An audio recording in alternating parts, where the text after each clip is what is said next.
আইটিউব India চ্যানেলে স্বাগত। বাংলা বানান ও ব্যাকরণ বিধির টিউটোরিয়ালে আজকের বিষয় শব্দার্থের উৎকর্ষ। উচ্চ মাধ্যমিক হোক বা বিভিন্ন ইউনিভার্সিটির কলেজের পরীক্ষায় হোক, এইসব টপিকগুলো কিন্তু পরীক্ষায় এসে থাকে, তাই এগুলো আজকে আলোচনা করা হচ্ছে। প্রথমে আমরা জেনে নেব এর সংজ্ঞা। দেখো কোনো শব্দ যখন তার ব্যুৎপত্তিগত অর্থ বা মূল অর্থ বা আদি অর্থ থেকে পরবর্তীকালে আরো উন্নত কোনো অর্থ গ্রহণ করে, তখন শব্দার্থের সেই ধারাকে অর্থের উৎকর্ষ বলে। একে অর্থের উন্নতিও বলা হয়।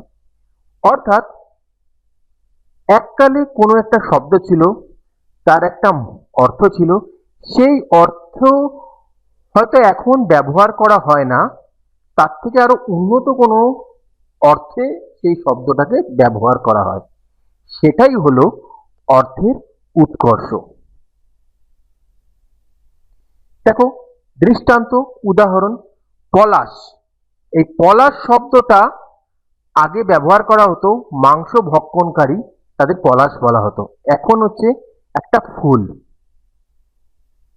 এখন ফুল হিসেবে ব্যবহার করা হয়।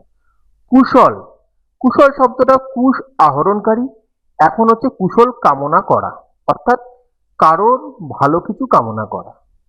পঙ্কজ শব্দটা যারা পাকে জন্মায় তাদের বলা হতো পঙ্কজ, এখন কিন্তু উন্নত শব্দ ব্যবহার করা হচ্ছে, একটা ফুলের সাথে, তাও আর পদ্ম ফুলের সাথে তুলনা করা হচ্ছে। গোধূলি, গরুর খুরের উত্থিত ধূলি, এখন সন্ধ্যা হিসেবে ব্যবহার করা হয়। দুহিতা, দহনকারিণী, এখন কন্যা হিসেবে ব্যবহার করা হয়। হরিণ শব্দটা, দেখো হরিণ শব্দটা হরণকারী হিসেবে ব্যবহার করা হয় হতো, এখন মৃগ। হর শব্দ হরণকারী, এখন মহাদেব, দেবাদিদেব মহাদেবের সাথে সেই শব্দটা ব্যবহার করা হয়। মন্দির, আগে শুধুমাত্র গৃহ, শুধুমাত্র গৃহ, যে কোনো গৃহ, এখন কিন্তু দেবগৃহ, অর্থাৎ যেখানে ভগবানের অবস্থান। তাহলে এর থেকে আমরা কি বুঝতে পারি? যদি বিশ্লেষণ করা হয় তাহলে আমরা এটাই বুঝতে পারি যে শব্দটি পূর্বের শব্দ অপেক্ষা আরো বেশি উন্নত শব্দ ব্যবহার করা হয়। তাহলে আশা করছি এটা খুবই সহজ সরল বিষয়, তোমরা বুঝতে পেরেছো। এরকম পরপর ভিডিও দিতে থাকবো, সেগুলো দেখবে, যেটা উচ্চ মাধ্যমিক পরীক্ষায় তোমাদের অবশ্যই কাজে লাগবে এবং কলেজের পরীক্ষাগুলোতেও, বাংলা পরীক্ষাতে তোমাদের অবশ্যই কাজে লাগবে।